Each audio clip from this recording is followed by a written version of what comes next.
My summer car is one of the most stressful, annoying, tedious, and demanding games of all time. Building a car from scratch takes hours, then it blows up, then you're stranded in the middle of nowhere, then you die while hitchhiking with your cousin Penna, and lose 40 hours of progress just like that. Now any normal person would take a break, go outside, breathe fresh air, and come back later.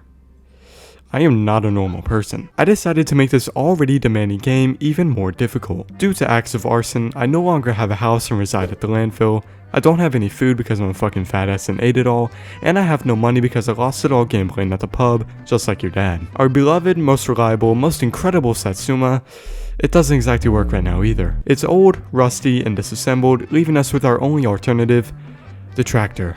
The only difference between the tractor and the car is that it's actually assembled and it can drive. And that's about it. I gave myself 50 days to see how much progress I can make in this hellhole, and I don't think I'm ever doing it again.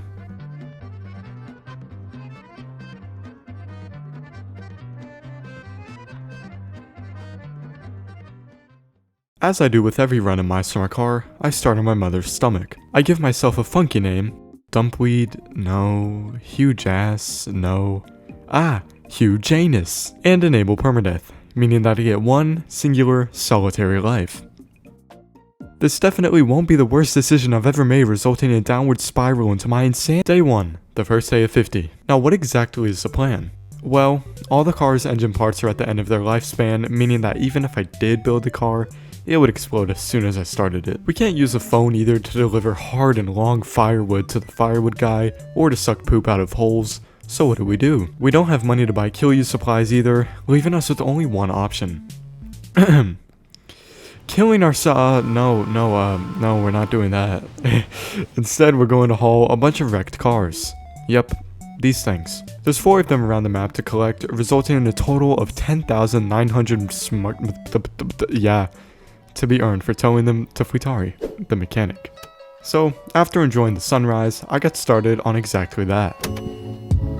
I keep her right on my side. I like the words out of mouth, seems to lighten my life. I'm connected to her heart like the moon and the tides. And besides, no one can take her up and out of my life. I think the words come together well, and that's no coincidence. Trying to be the best that I could be without no wishing it. Feeling like a plane trying to soar in the sky, but without you feel so hesitant. I can't lie, I'm trying to be a millionaire before I'm 25. Maybe I'm like halfway, maybe I can make it there. I ain't trying to slow down, cause I'm trying to retire my mama and my old man. I don't worry about all the drama, yeah, I keep it cool, I keep a mystery.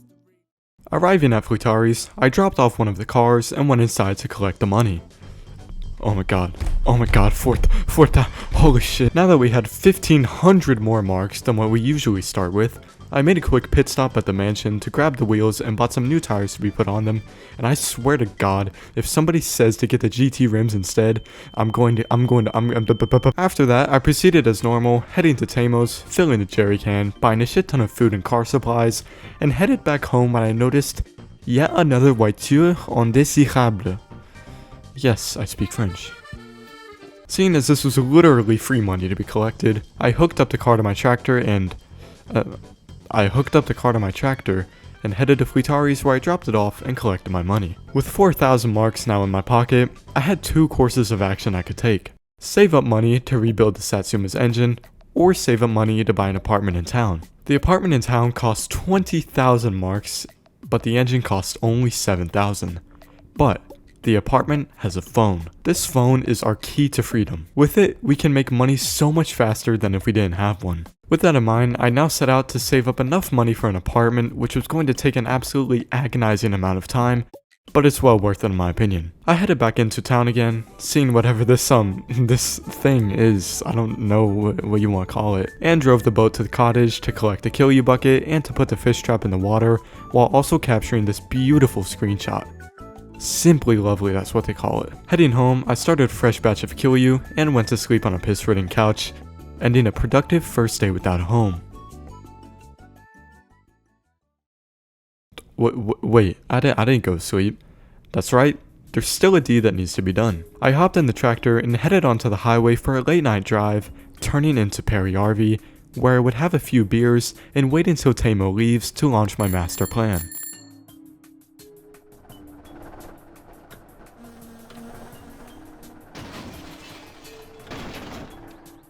After attaching the slot machine to my tractor, fucking come on, man. I drove away, eager to open the machine and steal all the money, and when I got home, I did exactly that, and now had a brilliant, incredible, unbelievable 12,000 marks. Holy shit, we just had 0 like 24 hours ago. How the fuck did we get here? I went to sleep knowing that in no time, I would have my own apartment. When I woke up later that day, I hauled a metal coffin to Fleetari for some money and went to stop by my uncle's house out of boredom when I saw the most beautiful sight in my summer car history. Ah, yes, dude. I took the gift money on his table and knocked on his door asking for the keys to the van, which he was more than happy enough to give to me. Returning home, I went to park up the tractor when this happened.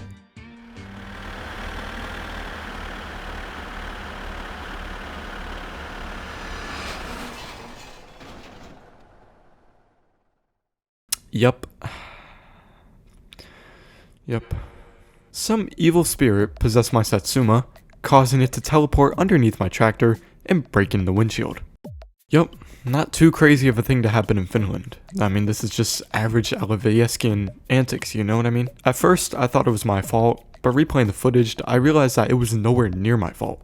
I mean, the car was all the way over there, but as soon as I turned my head, like what? The only thing I could do now was fix the windshield myself in MSC Editor, and I know you guys will complain saying that I cheated, but the game cheated me, man. Like, I don't know what you expect me to do when the car teleports underneath my tractor. After repairing my windshield, I woke up rather early the next day. I used this to my advantage though, as I hauled another wrecked car up to the mechanic and snuck in behind Tamo's dumbass to get some fuel for my tractor before the store itself actually was open. He'll never find out, there's no thoughts behind those eyes. I then found the fourth and final wrecked car, so I hooked it up to my tractor and hauled it to Fleetari's, where I collected my sum of cash and my new tires. I then headed back up to Tamo's to painfully pay off my debt to him for stealing a slot machine the other night, and we now had a stable 13,170 marks, which is 6,290 away from our goal of 20,000. Trust me, once we have that apartment, everything will come to us so much faster. As is the case with every run of my summer car, Day 4 is the first day of selling Kill You to Mr. Alcohol. I put the Kill You bottles in the bucket in my tractor and headed up to Tamo's to purchase 6 more bottles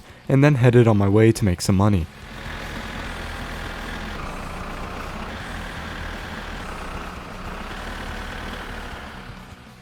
Arriving at his house, I was excited. I was ready to make some more money. I was ready to progress through this challenge. I emptied all the juice bottles and filled up the first one, laying it down on his table to drink.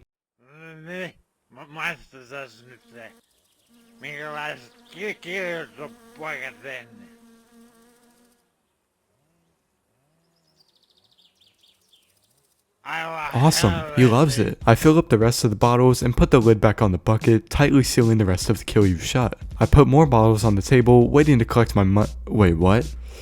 Well, I guess we're getting drunk. After drinking a bit, I put some more bottles on the table and fuck, he's making me drink again, dude. What's the point of this? I get drunk and lose money every time I drink a bottle, and he loses Kill You that he could use to feed his alcohol addiction. I mean, both parties lose out here, but he's always too drunk to even form a coherent sentence anyway, so I don't expect much more from this dude. Frustrated and drunk, I drove back to Tamo's to buy more Kill You supplies, because like it or not, it is our only way of making money, which is exactly what we need to get out of this hellhole. After that, I collected all the Kill You bottles and headed back to sell the rest of the Kill You that was still in the bucket.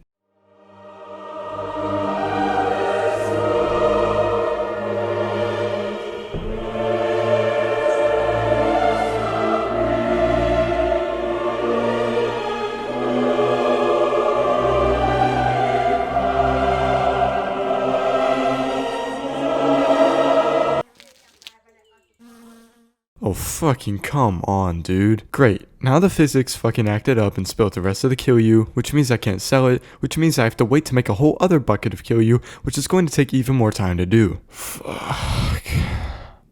In a desperate attempt to save any possibility of making money, I filled the bucket back up with water, filled up a bottle, and gave it to him.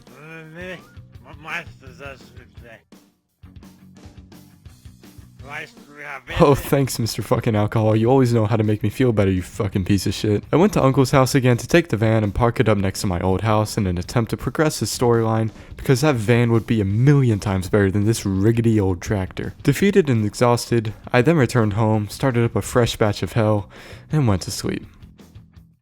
Waking up on day 5, I went to town to check for Uncle's van, but it wasn't there yet. Seeing as it was Friday though, I decided to take some adverts from Tamo and deliver them to mailboxes all around Periyarvi for some extra cash. I stopped and checked out the apartment available in town, and man, I can't wait to live here with walls and a roof and a bed and a shower. Futuristic stuff. I collected my 375 marks, almost died while turning back onto the highway, and spent the rest of Friday building the exterior of the car, which was a pretty boring but efficient use of my time. On day 6, I had pretty much finished the exterior of my car and went to buy some groceries at Tamo. And by groceries, I mean strictly chips, because they're the only food that doesn't spoil. Bored with nothing else to do, I pulled up to the dance pavilion. I went inside and looked around when I noticed something that nobody else probably has, and that's that the drums are actually all correctly animated. The bass drum kicks, the snare drum, the hi-hat lifts, it's all there correctly animated and go along with the actual drums in the song. That's really cool attention to detail that I had never noticed. In between songs, the lead singer decided to make a poor attempt at a joke. What is the difference between drunk's luck and politician luck? None. Haha, good one. It wasn't funny. Going outside, I noticed a man who looked rather lonely. I went to go talk to him because maybe he's just shy.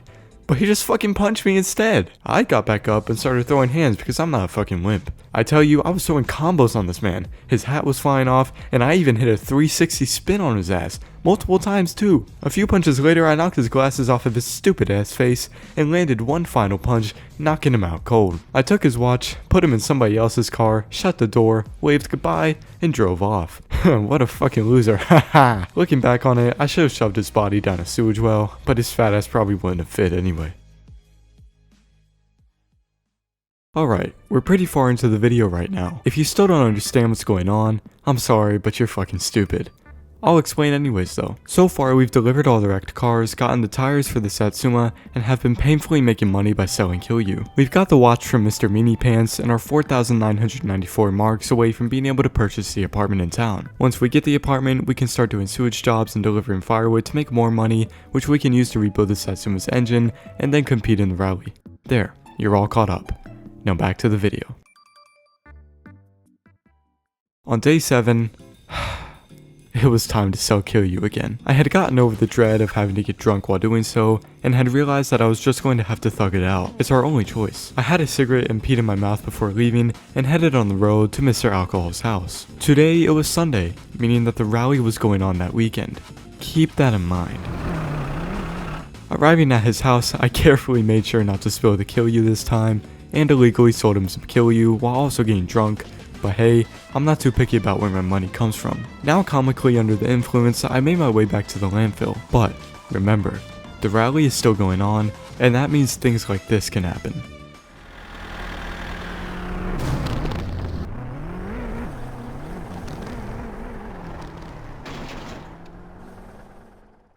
Fuckity fuck, dude. Initially after hitting the car, it was fine, but my tractor slowly started tipping over, meaning that I had to steer into the pond to prevent it from doing so. Somehow our engine was still running and wasn't hydrolocked, so that means I could get out of here.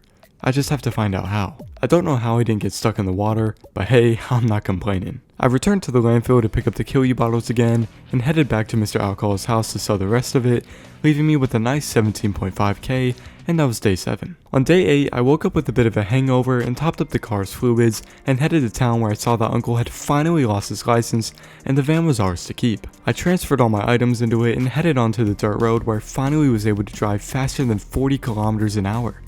Man, I feel like I'm a fucking F1 driver. I headed up to Uncle's house thinking he would be there, but he wasn't. He's probably still passed out in the pub or something like the worthless drunk piece of shit he is. I returned to town once again to fill the van with some tax-free diesel, and I headed back home. The next day though, I headed up to Uncle's house again, and he was indeed there this time. I sat down to talk with him, and he told me all about how he got caught speeding, and how he lost his driver's license. I'm surprised he was caught for speeding, and not for drunk driving, that fucking alcohol addict. He told me how much he enjoys being unemployed and rotting away all day, and that if I wanted, I could take the truck keys and start doing sewage jobs to get some extra cash. Though we can't do them yet due to the lack of a phone, You know I still took them anyway, and then peed in his mouth. You think it's disgusting, I think it's a thankful gesture. On day 10, it was time again to sell some Kilyu. I got started on that, getting drunk selling the first round, headed back home to pick up the bottles, and then sold the rest of it. Once I had finished doing so, we finally had 20.2k, meaning that we could finally afford to buy the apartment in town. Excited, I headed back home knowing that that was the first thing we would do tomorrow morning. On day 11, I woke up at the crack of dawn, ate some chips, and peed into my own mouth. Hey, I'm sorry for peeing in my mouth, I gotta lower my thirst somehow. I immediately packed up my things, such as my trusty old grill, the garbage barrel, some chips, you know, just the normal hobo stuff, and headed up to town. I stopped at the bulletin board and finally purchased our new apartment. Excited, I headed over and opened the front door and immediately took in that new house smell. I admired it in all its glory. Walls, windows, and a kitchen sink that I could use to lower my thirst instead of just beer and piss. I went out back and admired the absolutely stunning lake view. I mean, just look at this. I then went to take a shower because my stinky ass hasn't had one in 10 days, and I continued exploring the rooms and went to pay the bills, and then I headed over to the garage and placed an order for an AFR gauge and some extra meters. I started unpacking my things, and it wasn't long before I had gotten my first call for a sewage job. I then purchased some Kilyu supplies and a bit of food and started a fresh batch, but it wasn't long until something crazy happened.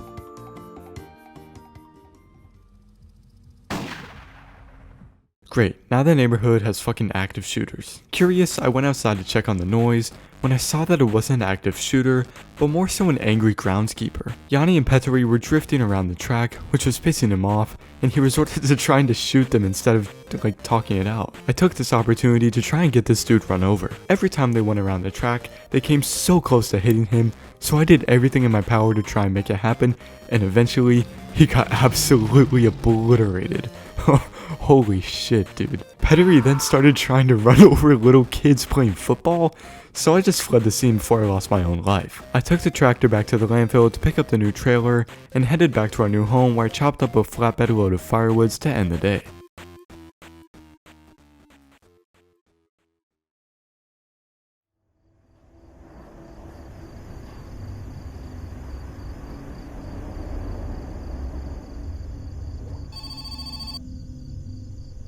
On day 12, I was woken up by the sound of the phone ringing. Of course, it was none other than Mr. Alcohol. He was being asked to be taken home from the pub, so I obliged and circled around the block to pick him up, but little did I know that these next few days would be the start of an absolutely agonizing routine. In an attempt to prepare the car for inspection and for the rally, I would take Mr. Alcohol home, do sewage jobs, sell firewood, pick him up again, sell Kilyu, get absolutely obliterated by a rally car,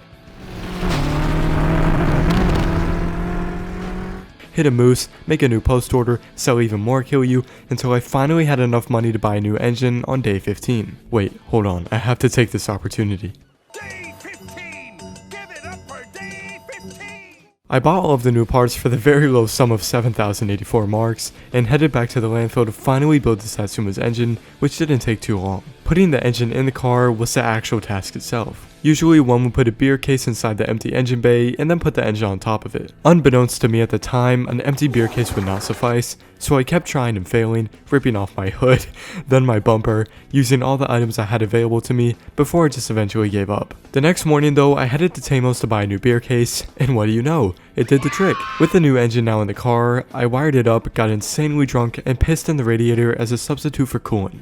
Hey, it's never failed me before. I started up the car and it ran absolutely beautifully, or at least as well as a 25-year-old rust bucket can. I then struggled to make some final adjustments to the AFR, and I went back home. Day 17. I walked into town to take the bus to the landfill so I could pick up the Satsuma without having to leave a vehicle behind. I boarded the bus, immediately got insulted, and kept this lovely gentleman company. I wish at the time that I had walked instead, because the bus took actual fucking ages. I'm not joking, it took so long. Once I got off, I witnessed actual fucking death, and burned some calories off of my fat ass as I walked to the car. I drove back up to town and briefly stopped by the apartment to get some water and the warning triangle from the tractor, and went to get the car inspected by a certified professional. I watched on as I waited for the car to get inspected. What are you doing? Stop banging my car. It passed. I don't know how really, I guess he just wanted to see if anything fell off. I put the license plates on my car and watched some kids struggle to comprehend water and went to sleep.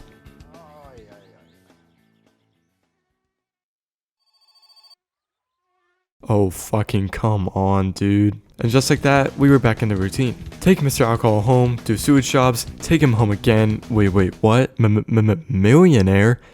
You have my interest. Okay, if you've been around long enough, you know what happened last time we stole his lottery winnings. And some of you were clearly unhappy with it. So I will not make that mistake this time. Instead, I drove home peacefully, oh god, and back to the routine it was. New parts on the Satsuma, quick test drive, more sewage jobs, shopping firewood, selling kill you, fuck, shit, fuck.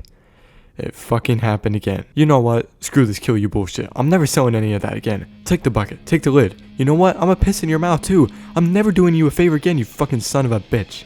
Waking up the next day, Mr. Alcohol had called again. Now, I said I wouldn't do him any favors, and I won't.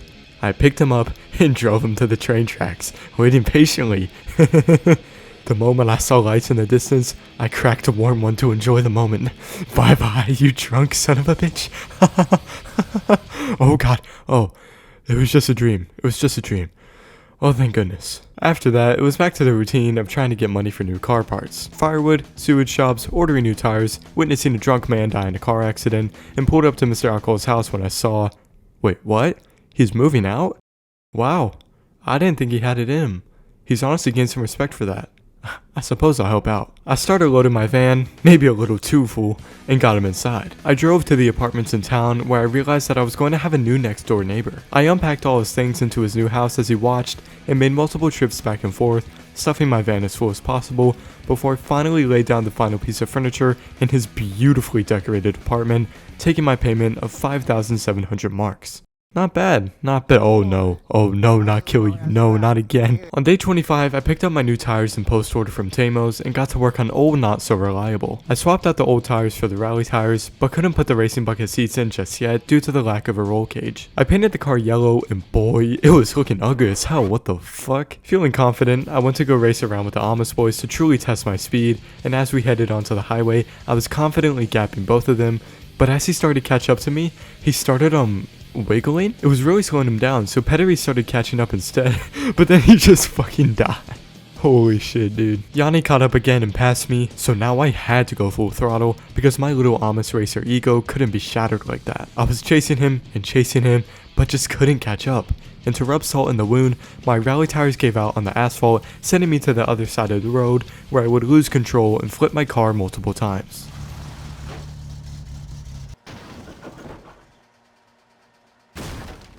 Damn it. I flipped over my car, got some gas, and headed back home feeling rather defeated. On day 26, I returned to the usual sewage jobs and delivered some groceries to grandma before heading back to town. I took some adverts from Tamo and went to deliver them, stopping to check both sides of the road before— No.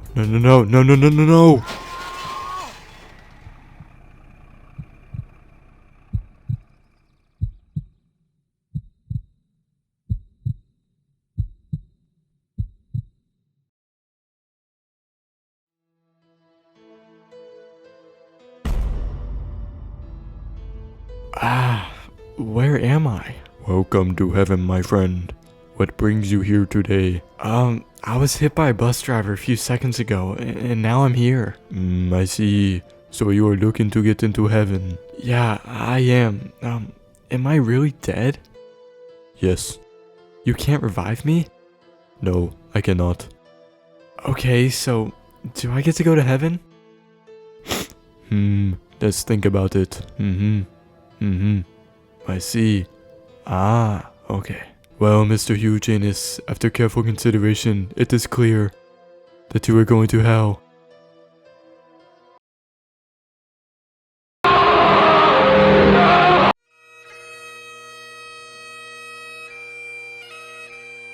Okay. Attempt number 2, I'm not going to go down without a fight. I did exactly the same things I did before. Delivered wrecked cars, stole the slot machine, sold Kill You, bought the apartment, built the engine, inspected the car, ordered new tires and a roll cage for my car, which by the way was looking very beautiful, picked up the car later, and then...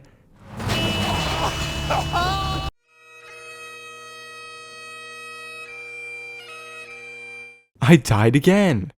Son of a— Well, there you have it. After spending around 90 hours on this challenge, I think it's fair for me to say that I refuse to prolong my suffering. This challenge proved to be very difficult, and I would be lying if I said that towards the end my patience wasn't running thin, but mark my words, I will complete this challenge someday.